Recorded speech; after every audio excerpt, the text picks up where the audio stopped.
오늘은 장 건강 관리에 대해 말씀드리겠습니다. 우리 장이 보내는 신호 놓치지 마세요. 50대부터 달라지는 장의 변화. 요즘 이런 고민 많이 하시죠? 예전엔 괜찮았는데 나이 들면서 속이 자꾸 더부룩해져. 변비가 심해졌는데 이게 정상인가? 가스가 너무 많이 나와서 창피해. 혹시 이런 생각 해보신 적 있나요? 나이 들어서 그런가 보다. 어쩔 수 없지 뭐. 아닙니다. 절대 그냥 참고 넘어갈 문제가 아니에요. 우리 몸의 장은 지금 여러분께 중요한 신호를 보내고 있거든요. 오늘은 그 신호를 정확히 읽는 법을 알려드릴게요. 50대부터 우리 장에서 일어나는 변화들, 그리고 언제 병원에 가야 하고 언제는 집에서 관리할 수 있는지까지 속 시원하게 말씀드리겠습니다. 나이 들면서 장에서 일어나는 변화들. 먼저 솔직하게 말씀드릴게요. 50세가 넘으면 우리 장도 나이를 먹습니다. 이건 자연스러운 현상이에요. 첫 번째로 바뀌는 건 뭘까요? 바로 소화효소가 줄어든다는 거예요. 소화효소가 뭐냐고요? 쉽게 말하면 음식을 잘게 부수는 일꾼들이라고 생각하세요. 젊을 때는 이 일꾼들이 정말 많았어요. 고기를 먹든 기름진 음식을 먹든 야식을 먹든 척척 처리해줬죠. 그런데 나이가 들면서 이 일꾼들이 하나둘씩 줄어들어요. 그러니까 같은 양의 음식을 먹어도 처리하는데 시간이 더 오래 걸리는 거예요. 예를 들어 볼게요. 예전에는 삼겹살을 먹고도 속이 편했는데 요즘엔 조금만 기름진 걸 먹어도 속이 더부룩하고 무거워지죠? 바로 이 때문이에요. 두 번째 변화는 장의 움직임이 느려진다는 거예요. 우리 장은 계속 꿈틀꿈틀 움직이면서 음식을 아래로 밀어내야 해요. 마치 치약을 짜는 것처럼요. 그런데 나이가 들면서 이 움직임이 느려져요.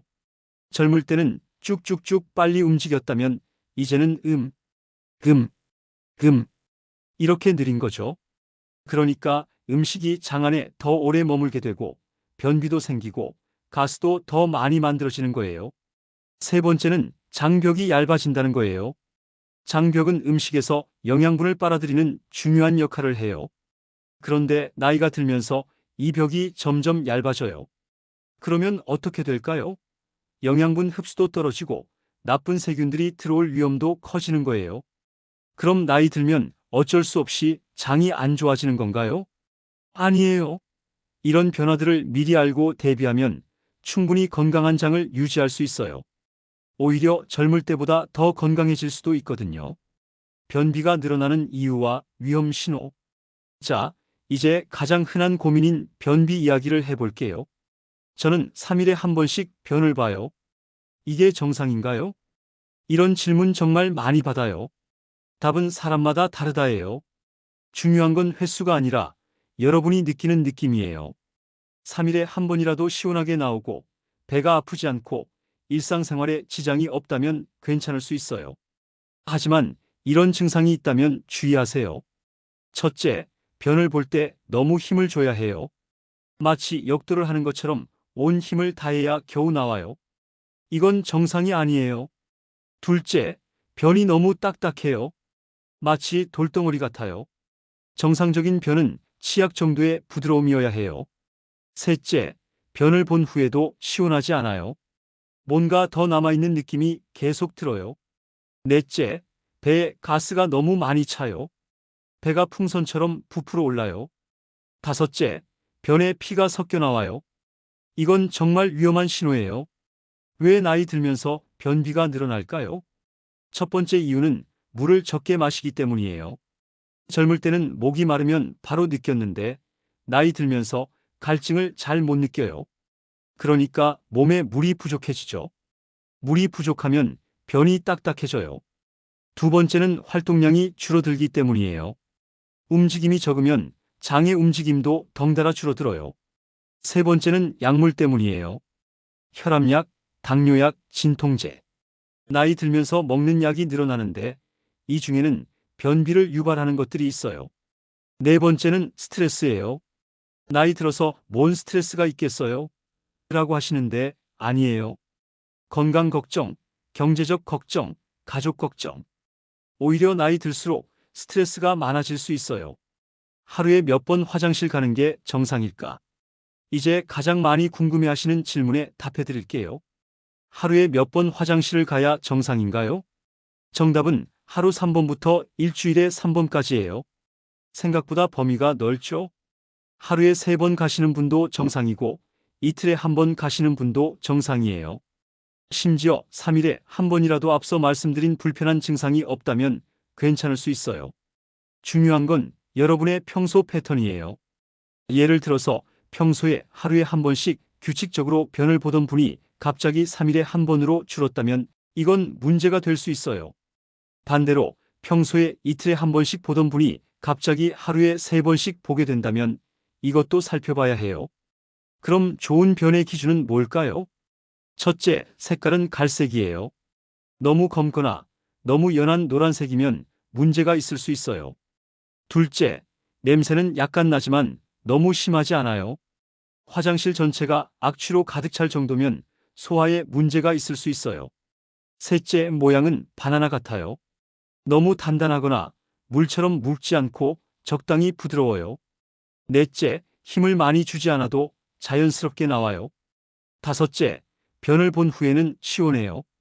뭔가 깔끔하게 해결된 느낌이 들어야 해요. 장이 안 좋으면 나타나는 몸의 신호들. 장 건강이 나빠지면 변비나 설사뿐만 아니라 몸 곳곳에서 신호를 보내요. 이걸 놓치면 안 됩니다. 첫 번째 신호는 피로감이에요. 요즘 왜 이렇게 피곤하지? 별로 힘든 일도 안 했는데. 이런 생각 해보셨죠? 장이 안 좋으면 영양분 흡수가 제대로 안 돼요. 특히 비타민 B12, 철분 같은 중요한 영양소들이 부족해지면서 피로가 쌓여요. 또한 장에서 독소가 제대로 배출되지 않으면 그 독소들이 몸 전체를 돌아다니면서 피로를 유발해요. 밤에 잠을 충분히 잤는데도 아침에 개운하지 않다면 장 건강을 의심해 보세요. 두 번째는 복부 팽만감이에요. 식사 후에 배가 풍선처럼 부푸는 느낌, 벨트를 풀어야 할 정도로 배가 나오는 증상이에요. 이건 장에서 가스가 과도하게 만들어지고 있다는 신호예요. 특히 저녁 먹고 나서 배가 많이 부풀어 오른다면 소화효소가 부족하거나 나쁜 세균이 너무 많아졌을 가능성이 높아요. 세 번째는 가스예요. 하루에 10에서 15번 정도 가스가 나오는 건 정상이에요. 하지만 그것보다 훨씬 많거나 냄새가 너무 심하다면 문제가 있을 수 있어요. 특히 계란 썩은 냄새가 나는 가스가 자주 나온다면 장에서 단백질이 제대로 소화되지 않고 있다는 신호예요. 네 번째는 입냄새예요. 양치를 깨끗이 해도 입냄새가 계속 난다면 장에서 올라오는 냄새일 수 있어요. 장에 나쁜 세균이 많거나 변비로 인해 독소가 쌓이면 입을 통해서 냄새가 날 수 있어요. 다섯 번째는 피부 트러블이에요. 여드름, 습진, 건조함. 나이 들어서 갑자기 피부가 나빠졌다면 장 건강을 체크해 보세요. 장이 안 좋으면 독소가 제대로 배출되지 않아서 피부를 통해 나오려고 해요. 여섯 번째는 면역력 저하예요. 감기에 자주 걸리거나 상처가 잘 낫지 않거나 몸이 전반적으로 약해진 느낌이 든다면 장 건강과 관련이 있을 수 있어요. 우리 몸의 면역세포 70%가 장에 있거든요. 일곱 번째는 기분 변화예요. 요즘 우울해져요. 짜증이 많이 나요. 불안해요. 이런 감정 변화도 장과 관련이 있을 수 있어요. 장에서 만들어지는 세로토닌이라는 물질이 기분을 조절하는데 장이 안 좋으면 이 물질이 제대로 만들어지지 않아요. 병원에 가야 하는 위험 신호와 집에서 관리 가능한 증상. 이제 정말 중요한 이야기를 할게요. 언제 병원에 가야 하고 언제는 집에서 관리할 수 있는지 명확히 구분해 드릴게요. 즉시 병원에 가야 하는 위험 신호들. 첫째, 변에 피가 섞여 나올 때예요. 선홍색 피든 검은색 피든 상관없어요. 피가 보이면 무조건 병원에 가세요. 치질 때문이겠지라고 넘기지 마세요. 둘째, 갑작스럽고 심한 복통이 있을 때예요. 특히 복통과 함께 열이 나거나 구토가 계속되면 응급실에 가야 해요. 셋째, 변이 연필처럼 가늘어질 때예요. 평소보다 확실히 가늘어진 변이 계속 나온다면 대장에 문제가 있을 수 있어요. 넷째, 원인 모를 체중 감소가 있을 때예요. 다이어트를 하지 않았는데 한 달에 2에서 3kg 이상 빠진다면 반드시 검사를 받아보세요. 다섯째, 변비가 갑자기 심해졌을 때예요. 평소에 규칙적이었는데 갑자기 일주일 이상 변이 안 나온다면 병원에 가세요. 여섯째, 50세 이후 처음으로 변비나 설사가 시작됐을 때예요. 평생 괜찮았는데 갑자기 문제가 생겼다면 검사가 필요해요. 집에서 관리 가능한 증상들. 첫째, 가끔씩 있는 가벼운 변비예요. 스트레스를 받거나 평소보다 물을 적게 마셨거나 활동량이 줄었을 때 생기는 일시적인 변비는 생활 습관 개선으로 해결할 수 있어요. 둘째, 식사 후 가벼운 복부 팽만감이에요. 너무 빨리 먹었거나 평소보다 많이 먹었을 때 생기는 일시적인 불편함은 괜찮아요. 셋째, 가끔씩 나오는 가스예요. 특정 음식을 먹은 후에 가스가 많이 나오는 건 자연스러운 반응이에요. 넷째, 여행이나 환경 변화로 인한 일시적인 장 트러블이에요. 며칠 후 원래대로 돌아온다면 큰 문제 없어요. 간단한 자가진단법. 집에서 할 수 있는 간단한 자가진단법을 알려드릴게요. 첫 번째, 배 마사지 진단법. 배꼽을 중심으로 시계 방향으로 천천히 마사지해 보세요. 이때 특별히 딱딱하거나 아픈 부위가 있는지 확인하세요. 왼쪽 아래가 딱딱하다면 변비일 가능성이 높아요. 오른쪽 위가 아프다면 간이나 담낭에 문제가 있을 수 있어요. 배꼽 주변이 아프다면 소장에 문제가 있을 수 있고요. 두 번째, 변 상태 체크. 변을 본 후에 꼭 한 번씩 확인하세요. 창피하지 마세요. 이건 건강을 위한 중요한 습관이에요. 색깔, 냄새, 모양, 딱딱함 정도를 체크하세요. 스마트폰에 간단히 메모해 두시면 병원 갈 때 도움이 돼요. 세 번째, 물 마시기 테스트. 아침에 일어나서 물 한 컵을 마시고 언제 화장실에 가고 싶어지는지 체크해 보세요. 정상적이라면 30분에서 1시간 내에 변이가 와야 해요. 네 번째, 식사 후 증상 체크.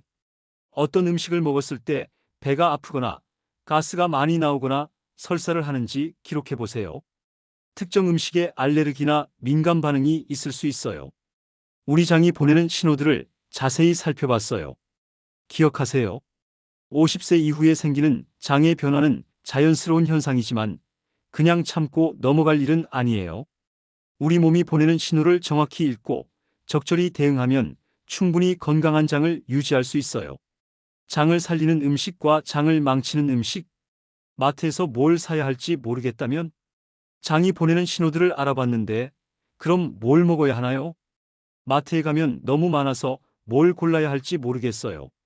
건강하다는 음식들이 정말 효과가 있나요? 오늘은 바로 그 답을 드리겠습니다. 마트에서 장바구니에 넣어야 할 음식들과 절대 피해야 할 음식들을 콕콕 집어서 말씀드릴게요. 그런데 여기서 중요한 건 비싼 건강식품이나 특별한 음식 이야기가 아니에요. 우리가 평소에 먹는 음식들, 마트에서 쉽게 살 수 있는 것들로도 충분히 장을 건강하게 만들 수 있거든요. 자, 그럼 지금부터 여러분의 장이 좋아하는 음식들부터 알아볼까요? 장에 좋은 음식들 요구르트, 김치, 된장의 진실과 거짓. 가장 먼저 많이 궁금해하시는 발효식품부터 이야기해 볼게요. 요구르트의 진실. 요구르트가 장에 좋다던데 어떤 걸 사야 하나요? 맞아요. 요구르트는 장에 좋아요. 하지만 모든 요구르트가 다 좋은 건 아니에요. 첫째, 설탕이 너무 많이 들어간 요구르트는 피하세요. 딸기 맛, 복숭아 맛. 이런 달콤한 요구르트들 있잖아요. 이런 건 오히려 장에 나쁜 세균을 늘릴 수 있어요. 설탕을 좋아하는 건 좋은 세균만이 아니거든요. 그럼 뭘 사야 할까요? 플레인 요구르트나 그릭 요구르트가 좋아요. 너무 시다고요? 그럼 집에서 꿀이나 과일을 조금 넣으세요. 그게 훨씬 건강해요. 둘째, 프로바이오틱스라고 써진 걸 고르세요. 이게 뭐냐고요?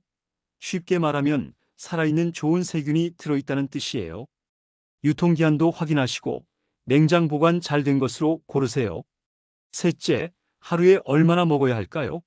작은 컵으로 하나 정도면 충분해요. 너무 많이 먹으면 오히려 배탈이 날 수 있어요. 김치의 진실. 김치도 발효식품인데 많이 먹으면 좋겠죠? 김치는 정말 훌륭한 발효식품이에요. 하지만 여기에도 함정이 있어요. 첫째, 너무 짜요. 김치에는 소금이 많이 들어있어서 너무 많이 먹으면 혈압에도 안 좋고 장에도 자극이 될 수 있어요. 하루에 한두 젓가락 정도가 적당해요. 둘째, 너무 매운 김치는 피하세요. 50세 이후에는 위장이 예민해지는데 너무 매운 음식은 위벽을 자극해서 속쓰림을 일으킬 수 있어요. 셋째, 시판 김치와 집에서 담근 김치는 달라요. 시판 김치는 유통을 위해 방부제나 인공 조미료가 들어있을 수 있어요. 가능하면 집에서 담그시거나 믿을 만한 업체 제품을 고르세요. 된장의 진실. 된장국 자주 끓여 먹는데 이것도 좋은가요? 된장은 정말 우수한 발효식품이에요. 특히 우리나라 전통 된장은 장에 좋은 세균들이 많이 들어있어요. 하지만 주의할 점이 있어요. 시중에서 파는 된장 중에는 화학 조미료가 많이 들어간 것들이 있어요. 성분표를 보시고 첨가물이 적은 걸로 고르세요.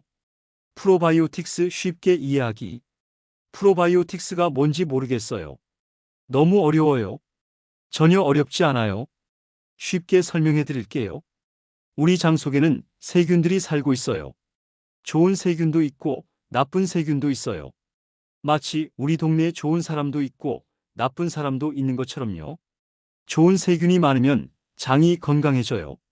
소화도 잘 되고 면역력도 좋아지고 변비도 해결돼요. 하지만 나쁜 세균이 많아지면 배 아프고 설사하고 가스도 많이 차요. 프로바이오틱스는 바로 이 좋은 세균들을 말해요. 이걸 음식으로 먹으면 장 속 좋은 세균이 늘어나는 거예요. 어떤 음식에 프로바이오틱스가 들어있을까요? 첫째, 발효유 제품 요구르트, 케피어, 치즈 등. 둘째, 발효채소 김치, 사우어크라우트, 피클 등. 셋째, 발효콩 제품 된장, 청국장, 나토 등. 넷째, 발효음료 콤부차, 막걸리 등. 이 중에서 우리가 가장 쉽게 먹을 수 있는 건 요구르트와 김치예요. 언제 먹어야 효과적일까요? 식후에 먹는 게 좋아요. 공복에 먹으면 위산 때문에 좋은 세균들이 죽을 수 있거든요. 식사 후 30분에서 1시간 후에 먹으세요. 그리고 꾸준히 먹는 게 중요해요. 한 번에 많이 먹는 것보다 매일 조금씩 먹는 게 훨씬 효과적이에요. 식이섬유 많은 친숙한 음식들. 이제 식이섬유 이야기를 해볼게요. 식이섬유가 좋다는 건 알겠는데 뭘 먹어야 하나요? 식이섬유는 우리가 소화시키지 못하는 식물 성분이에요. 그럼 왜 좋을까요? 바로 장 속 좋은 세균들의 먹이가 되기 때문이에요. 그리고 변을 부드럽게 만들어서 변비도 해결해줘요. 고구마 최고의 장 건강식품. 고구마는 정말 훌륭한 식이섬유 공급원이에요. 중간 크기 고구마 하나에는 하루 필요한 식이섬유의 4분의 1이 들어있어요. 고구마를 먹을 때 팁이 있어요. 껍질째 먹으세요. 껍질에 식이섬유가 더 많이 들어있거든요. 깨끗이 씻어서 쪄먹거나 구워 먹으면 돼요. 그리고 고구마는 혈당을 천천히 올려줘서 당뇨 있으신 분들도 부담 없이 드실 수 있어요. 단, 하루에 중간 크기로 하나 정도가 적당해요. 사과 하루 한 개의 기적. 하루에 사과 한 개씩 먹으면 의사가 필요 없다는 말 들어보셨죠? 정말 맞는 말이에요. 사과에는 펙틴이라는 특별한 식이섬유가 들어있어요. 이게 장 속에서 젤리처럼 변해서 좋은 세균들이 살기 좋은 환경을 만들어줘요. 사과도 껍질째 드세요. 껍질에 식이섬유와 영양소가 더 많아요. 다만 농약이 걱정되시면 굵은 소금으로 문질러 씻거나 친환경 사과를 사세요. 사과는 식후 디저트로 드시거나 간식으로 드시면 좋아요. 하루 한 개 정도가 적당해요. 양배추 저렴하고 효과적인 선택. 양배추는 가격도 저렴하고 식이섬유도 풍부해요. 그런데 생으로 먹기는 좀 부담스럽잖아요. 이렇게 드세요. 양배추를 얇게 썰어서 소금에 살짝 절이세요. 30분 정도 뒀다가 물기를 빼고 참기름이나 올리브 오일, 식초를 약간 넣어서 무치면 맛있는 샐러드가 돼요. 또는 된장국에 넣어서 끓여 드세요. 양배추 된장국은 장 건강에 정말 좋아요. 현미 흰쌀 대신 조금씩. 현미가 좋다는 건 아는데 너무 거칠어서 못 먹겠어요. 처음부터 현미만 먹으려고 하지 마세요. 흰쌀과 현미를 7대3 비율로 섞어서 시작하세요. 익숙해지면 5대5, 그 다음에는 3대7로 늘려가세요. 현미는 물에 충분히 불려야 해요. 최소 2시간, 가능하면 하룻밤 불려두세요. 그래야 부드럽게 지어져요. 오트밀 아침 식사로 최고. 오트밀에는 베타글루칸이라는 특별한 식이섬유가 들어있어요. 이게 콜레스테롤도 낮춰주고 혈당 조절도 도와줘요. 오트밀은 우유나 두유와 함께 끓여서 드시면 돼요. 여기에 바나나나 블루베리를 넣으면 더 맛있고 영양가도 높아져요. 장을 망치는 의외의 음식들. 이제 피해야 할 음식들을 알아볼게요. 의외로 건강해 보이는 음식들 중에도 장에 안 좋은 것들이 있어요. 과도한 육류의 문제. 고기를 아예 안 먹으라는 건 아니죠. 물론이에요. 단백질은 꼭 필요해요. 하지만 너무 많이, 너무 자주 먹는 게 문제예요. 특히 50세 이후에는 고기를 소화시키는 능력이 떨어져요. 고기를 너무 많이 먹으면 장에서 완전히 소화되지 않고 썩게 돼요. 그러면 독성 물질이 만들어지고 나쁜 세균이 늘어나요. 하루에 손바닥 크기 정도의 고기면 충분해요. 그리고 고기를 먹을 때는 채소를 2배 이상 같이 드세요. 기름진 음식의 함정. 튀김, 볶음. 기름진 음식들이 문제가 되는 이유는 소화가 어렵기 때문이에요. 기름을 소화하려면 담즙이 많이 필요한데 나이 들면서 담즙 분비가 줄어들어요. 소화되지 않은 기름은 장에 오래 머물면서 염증을 일으켜요. 그리고 나쁜 세균들이 좋아하는 환경을 만들어줘요. 인스턴트 식품의 숨겨진 위험. 라면, 햄버거, 피자. 맛있죠?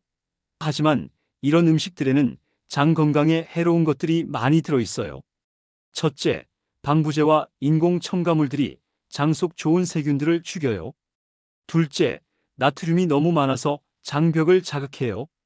셋째, 정제된 밀가루와 설탕이 많아서 나쁜 세균들의 먹이가 돼요. 의외의 복병 무설탕 제품들. 설탕 대신 인공감미료 들어간 걸로 바꿨어요. 조심하세요. 인공감미료 중 일부는 장 속 세균 균형을 망칠 수 있어요. 특히 아스파탐, 사카린 같은 것들이 문제가 될 수 있어요. 차라리 단맛이 필요하면 꿀이나 메이플 시럽을 조금 쓰세요. 아니면 스테비아나 자일리톨 같은 천연 감미료를 사용하세요. 50대 이후 피해야 할 음식과 그 이유. 50세 이후에는 젊을 때와 달리 특별히 주의해야 할 음식들이 있어요. 너무 찬 음식들. 아이스크림, 차가운 맥주, 얼음물. 젊을 때는 괜찮았는데 나이 들면서 이런 찬 음식들이 부담이 돼요. 찬 음식은 장의 움직임을 둔화시켜요. 그렇잖아요. 추우면 움츠러들잖아요. 장도 마찬가지예요. 찬 음식을 먹으면 장 근육이 경직되면서 소화가 느려져요. 가능하면 상온이나 따뜻한 음식을 드세요. 물도 미지근하게 드시는 게 좋아요. 너무 매운 음식들. 김치찌개, 떡볶이, 마라탕. 매운 음식들이 문제가 되는 이유는 위와 장벽을 자극하기 때문이에요. 50세 이후에는 위산 분비가 줄어들고 위벽도 얇아져요. 이 상태에서 매운 음식을 먹으면 속쓰림이나 위염이 생길 수 있어요. 매운맛이 그리우시면 생강이나 마늘, 양파로 자연스러운 매운맛을 내보세요. 과도한 카페인. 하루에 커피를 몇 잔이나 드시나요? 3잔 이상이면 줄이시는 게 좋아요. 카페인은 장을 자극해서 설사를 유발할 수 있어요. 그리고 이뇨작용 때문에 몸에서 수분이 빠져나가면서 변비가 생길 수도 있어요. 커피를 줄이기 어려우시면 디카페인 커피나 허브티로 서서히 바꿔보세요. 정제된 탄수화물, 흰쌀, 흰빵, 흰설탕. 이런 정제된 탄수화물들은 혈당을 급격히 올려요. 그리고 장 속 나쁜 세균들이 좋아하는 먹이가 돼요. 대신 현미, 통밀빵, 꿀이나 메이플 시럽 같은 천연 감미료를 사용하세요. 물 마시는 타이밍과 양. 물 이야기를 빼놓을 수 없죠. 장 건강에서 물은 정말 중요해요. 하루에 얼마나 마셔야 할까요? 개인차가 있지만 보통 체중 1kg당 30에서 35ml 정도예요. 60kg이시면 하루에 1.8에서 2.1리터 정도죠. 큰 컵으로 8에서 10잔 정도예요. 그렇게 많이 못 마시겠어요. 억지로 한 번에 많이 마시지 마세요. 조금씩 자주 드시는 게 좋아요. 언제 마셔야 할까요? 첫째, 아침에 일어나자마자 물 한 컵을 드세요. 밤새 잃어버린 수분을 보충하고 장의 움직임을 깨워줘요. 둘째, 식전 30분에 물 한 컵을 드세요. 소화를 도와줘요. 셋째, 식사 중이나 식후 바로는 피하세요. 위액이 희석돼서 소화가 방해될 수 있어요. 넷째, 잠들기 2시간 전까지는 마시세요.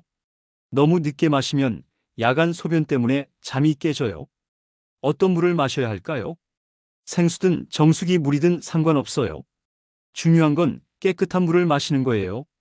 너무 차가운 물보다는 상온이나 미지근한 물이 좋아요. 그리고 한 번에 많이 마시지 말고 조금씩 자주 드세요. 마트에서 장건강식품 고르는 실용적 팁. 이제 실제로 마트에 가서 뭘 사야 할지 알려드릴게요. 장 보기 전 준비사항. 첫째, 식단 계획을 세우세요. 일주일치 식단을 미리 계획하고 가세요. 둘째, 배고플 때 장 보러 가지 마세요. 배고프면 안 좋은 음식들을 더 많이 사게 돼요. 셋째, 장바구니나 카트를 사용하세요. 손으로 들고 다니면 무거운 물이나 채소를 덜 사게 돼요. 채소 코너에서 첫째, 색깔이 진한 채소들을 고르세요. 시금치, 브로콜리, 당근, 피망. 색이 진할수록 영양소가 많아요. 둘째, 뿌리 채소들을 잊지 마세요. 고구마, 감자, 무, 당근.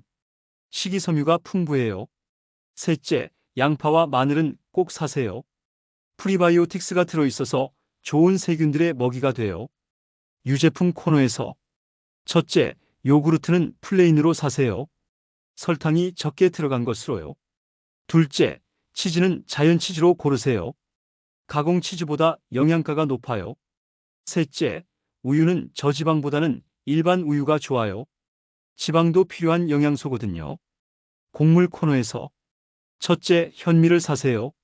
처음에는 백미와 섞어서 먹을 거니까 작은 포장으로 사세요. 둘째, 오트밀도 잊지 마세요. 아침 식사용으로 좋아요. 셋째, 통밀 제품들을 찾아보세요. 통밀빵, 통밀 파스타 등이 있어요. 과일 코너에서 첫째, 제철 과일을 고르세요. 영양가도 높고 가격도 저렴해요. 둘째, 사과와 바나나는 항상 사두세요. 식이섬유가 풍부하고 보관도 잘 돼요. 셋째, 베리류 블루베리, 딸기도 좋아요. 항산화 성분이 풍부해요. 피해야 할 것들. 첫째, 가공식품 코너는 빨리 지나가세요. 라면, 과자, 햄 등은 필요할 때만 최소한으로 사세요. 둘째, 음료 코너에서 탄산음료는 피하세요. 생수나 무가당 차를 사세요. 셋째, 냉동식품도 주의하세요. 냉동 야채나 과일은 괜찮지만 냉동 튀김이나 피자는 피하세요. 장에 좋은 음식과 나쁜 음식들을 자세히 알아봤어요. 기억하세요. 비싼 건강식품이 필요한 게 아니에요. 우리 주변에 있는 평범한 음식들로도 충분히 장을 건강하게 만들 수 있어요. 핵심은 다양하게, 적당히, 꾸준히 먹는 거예요. 그리고 가공식품보다는 자연 그대로의 음식을 선택하는 거고요. 그리고 오늘부터 한 가지만 실천해 보세요. 마트에 가실 때 이 영상을 떠올리시면서 장바구니를 채워보세요. 분명히 달라진 걸 느끼실 거예요. 약국에서 파는 장 건강 제품, 정말 효과 있을까? 건강식품의 진실. 여러분이 가장 궁금해하시는 이야기를 할 거예요. 약국에 가면 진열대 가득한 유산균 제품들, 장 건강에 좋다고 광고하는 각종 건강식품들. 정말 효과가 있을까요? 솔직히 말씀드릴게요. 이런 제품들에 대해 이야기하는 게 조심스러워요. 왜냐하면 오해할 수도 있거든요. 하지만 오늘은 정말 솔직하게 의학적 근거를 바탕으로 말씀드리겠습니다. 어떤 제품이 정말 도움이 되고 어떤 것은 돈 낭비인지, 그리고 어떻게 현명하게 선택할 수 있는지요. 특히 50세 이후에는 몸이 예전과 달라지면서 건강에 대한 걱정이 많아지잖아요. 그래서 이런 제품들에 더 관심을 갖게 되는 것도 자연스러워요. 하지만 정확한 정보 없이 선택하면 돈만 날리고 효과도 못 보게 될 수 있어요. 자, 그럼 지금부터 약국 건강식품의 진실을 파헤쳐 볼까요? 유산균 제품 종류별 차이점과 선택법. 먼저 가장 많이 궁금해하시는 유산균 제품부터 이야기해 볼게요. 액상 유산균의 진실. 약국에 가면 작은 병에 들어있는 액상 유산균들이 있잖아요. 하루 한 병씩 드세요라고 하는 그런 것들 말이에요. 장점부터 말씀드릴게요. 액상이라서 흡수가 빨라요. 그리고 맛이 있어서 먹기 편하죠. 하지만 단점이 있어요. 첫째, 설탕이 많이 들어있어요. 단맛을 내려고 설탕이나 인공 감미료를 넣는데 이게 오히려 나쁜 세균들의 먹이가 될 수 있어요. 둘째, 살아있는 균의 수가 적을 수 있어요. 액상으로 만들고 유통하는 과정에서 많은 균들이 죽어버려요. 셋째, 보관이 어려워요. 냉장고에서 꺼내서 상온에 두면 균들이 빠르게 죽어요. 분말 유산균의 장단점. 분말 타입은 어떨까요? 물에 타서 먹는 그런 것들 말이에요. 장점은 균의 수가 많다는 거예요. 건조된 상태라서 더 많은 균을 넣을 수 있거든요. 그리고 보관도 비교적 쉬워요. 단점은 맛이 좀 밋밋할 수 있다는 거예요. 그리고 물에 완전히 녹지 않아서 가루가 남을 수 있고요. 캡슐 유산균의 특징. 캡슐은 어떨까요? 가장 큰 장점은 위산으로부터 균을 보호해준다는 거예요. 캡슐이 위에서는 녹지 않고 장에 가서 녹도록 만들어진 것들이 있어요. 이런 걸 장용 캡슐이라고 해요. 그리고 정확한 양을 섭취할 수 있어요. 캡슐 하나에 얼마나 들어있는지 명확하게 알 수 있거든요. 단점은 삼키기 어려워하시는 분들이 계시다는 거예요.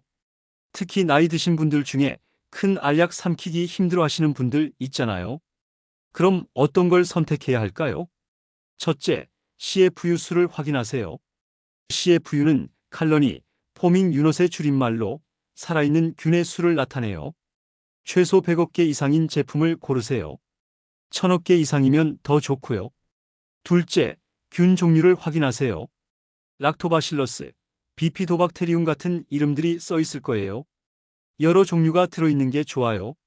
셋째, 유통기한과 보관 방법을 확인하세요. 냉장 보관이 필요한 제품은 약국에서도 냉장고에 보관하고 있는지 확인하세요. 넷째, 첨가물을 확인하세요. 설탕, 인공색소, 방부제가 적게 들어간 걸로 고르세요. 비싼 제품과 저렴한 제품 차이가 정말 있을까? 한 달에 10만 원짜리 유산균과 2만 원짜리 유산균 정말 차이가 있나요? 이런 질문 정말 많이 받아요. 솔직한 답변을 드릴게요. 가격이 비싼 이유들. 첫째, 특허받은 균주를 사용해요. 특정 회사에서 연구 개발한 특별한 균들을 쓰면 가격이 올라가죠.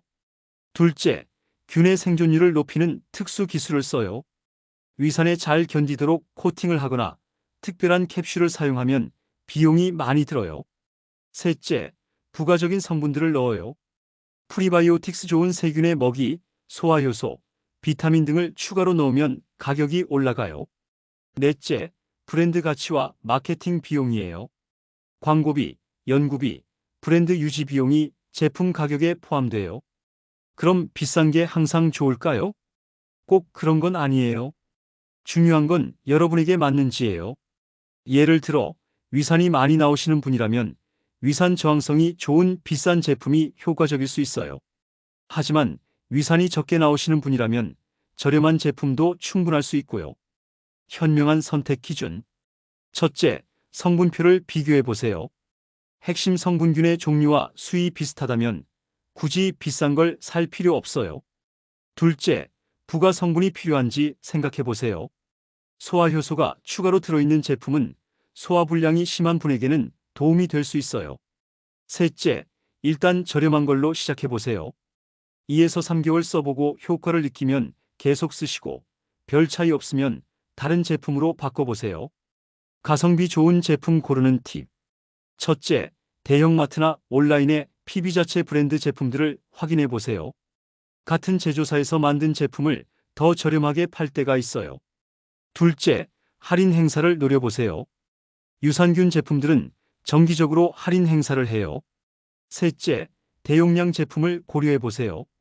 한 번에 3개월치를 사면 개당 가격이 저렴해질 수 있어요. 유산균 언제 먹어야 효과적인지, 이제 언제 먹어야 하는지 알아볼게요. 식전과 식후, 정답은 공복에 먹어야 한다. 식후에 먹어야 한다. 이런 이야기들 많이 들으셨죠? 정답은 제품에 따라 다르다예요. 일반적으로는 식후 30분에서 1시간 후가 좋아요. 왜냐하면 음식을 먹으면 위산이 희석되거든요. 그러면 유산균이 위산에 덜 상하면서 장까지 갈 수 있어요. 하지만 위산 저항성 캡슐로 된 제품들은 공복에 먹어도 괜찮아요. 캡슐이 위산으로부터 보호해 주니까요. 하루 중 언제가 좋을까요? 아침보다는 저녁이 좋아요. 밤에 잠을 자는 동안 장에서 좋은 세균들이 자리 잡을 시간을 줄 수 있거든요. 특히 저녁 식사 후 1시간 뒤에 드시면 좋아요. 그럼 잠들기 전까지 2에서 3시간 정도 시간이 있어서 소화도 충분히 되고요. 얼마나 오래 먹어야 할까요? 최소 3개월은 드셔야 효과를 판단할 수 있어요. 장 속 세균 환경이 바뀌는데 시간이 필요하거든요. 처음 2에서 4주 동안은 오히려 배에 가스가 차거나 변이 묽어질 수 있어요. 이건 장 속 세균 환경이 바뀌면서 나타나는 일시적인 현상이에요. 걱정하지 마시고 계속 드세요. 복용 중단해야 하는 경우, 첫째, 심한 복통이나 설사가 계속될 때. 둘째, 알레르기 반응 두드러기, 가려움이 나타날 때. 셋째, 열이 나거나 구토를 할 때. 이런 증상이 나타나면 일단 중단하고 의사와 상담하세요. 소화효소제는 언제 필요한지, 계속 먹어도 되는지.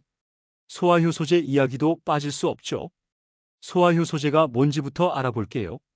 우리 몸에서는 음식을 소화시키기 위해 여러 가지 효소를 만들어요. 탄수화물 분해 효소, 단백질 분해 효소, 지방 분해 효소 등이 있죠. 나이가 들면서 이런 효소들이 줄어들어요. 그래서 같은 음식을 먹어도 소화가 안 되고 속이 더부룩하고 가스가 차는 거예요. 소화효소제는 이렇게 부족한 효소를 보충해 주는 거예요. 언제 필요할까요? 첫째, 기름진 음식을 먹으면 속이 더부룩하고 메스꺼울 때. 둘째, 고기를 먹으면 소화가 안 되고 배에 가스가 찰 때. 셋째, 평소보다 많이 먹었을 때 소화를 도와주고 싶을 때. 넷째, 외식이 잦아서 평소와 다른 음식을 많이 먹을 때. 어떤 종류가 있을까요? 첫째, 종합소화효소 탄수화물, 단백질, 지방을 모두 분해해 주는 것. 둘째, 유당 분해 효소 우유나 유제품 소화를 도와주는 것. 셋째, 단백질 분해 효소 고기나 생선 같은 단백질 음식에 특화된 것. 대부분은 종합소화효소면 충분해요. 언제 먹어야 할까요? 식사 직전이나 식사 시작할 때 드시면 돼요. 음식과 함께 소화효소가 작용해야 하거든요. 식후에 먹으면 효과가 떨어져요. 이미 음식이 위를 지나간 다음에 효소를 먹어봤자 소용없거든요. 계속 먹어도 될까요? 이게 중요한 질문이에요. 소화효소제를 계속 먹으면 우리 몸에서 효소 만드는 걸 게을리하게 될까요? 다행히 그런 일은 없어요. 소화효소는 우리 몸에서 만들어지는 호르몬이나 다른 물질과는 달라요. 외부에서 보충해도 우리 몸의 효소 생산에는 영향을 주지 않아요. 하지만 의존하지는 마세요. 소화효소제는 도구일 뿐이에요. 근본적으로는 소화 잘 되는 음식을 먹고 천천히 꼭꼭 씹어서 먹는 게 중요해요. 주의사항. 첫째, 위궤양이나 십이지장궤양이 있으신 분은 의사와 상담하세요. 둘째, 혈액응고 방지제를 드시는 분도 주의하세요. 셋째, 임신 중이거나 수유 중이신 분도 의사와 상담하세요. 변비약 종류와 안전한 사용법. 변비약 이야기도 해볼게요. 많은 분들이 변비약에 대해 오해하고 계세요. 변비약의 종류들. 첫째, 부피 증가형 식이섬유 같은 성분으로 변의 부피를 늘려주는 것. 차전자피, 메틸셀룰로스 등이 있어요. 가장 안전해요. 둘째, 윤활제 변을 부드럽게 만들어주는 것. 글리세린, 둘코락스 등이 있어요. 셋째, 자극성 완화제 장 근육을 자극해서 강제로 움직이게 하는 것. 셋나, 비사코딜 등이 있어요. 가장 강력하지만 주의가 필요해요. 넷째, 삼투성 완화제 물을 끌어와서 변을 부드럽게 만드는 것. 마그네슘, 락툴로스 등이 있어요. 어떤 걸 선택해야 할까요? 처음에는 부피 증가형부터 시작하세요. 차전자피나 메틸셀룰로오스 성분의 제품들이에요. 이런 것들은 자연스럽게 작용해서 부작용이 적어요. 그래도 안 되면 윤활제나 삼투성 완화제를 써보세요. 자극성 완화제는 정말 급할 때만 쓰세요. 계속 쓰면 장이 게을러져서 나중에는 약 없이는 변을 보기 어려워질 수 있어요. 의존성에 대한 걱정. 변비약을 계속 먹으면 의존성이 생긴다던데요. 모든 변비약이 의존성을 일으키는 건 아니에요. 부피 증가형 변비약은 의존성이 거의 없어요. 삼투성 완화제도 비교적 안전해요. 문제가 되는 건 자극성 완화제예요. 이런 걸 계속 쓰면 장 근육이 게을러져서 자연스러운 배변이 어려워질 수 있어요. 안전한 사용법. 첫째, 물을 충분히 마시세요. 변비약과 함께 물을 많이 마셔야 효과가 좋아요. 둘째, 용법 용량을 지키세요. 빨리 효과를 보고 싶어서 더 많이 먹으면 안 돼요. 셋째, 일주일 이상 계속 써야 한다면 의사와 상담하세요.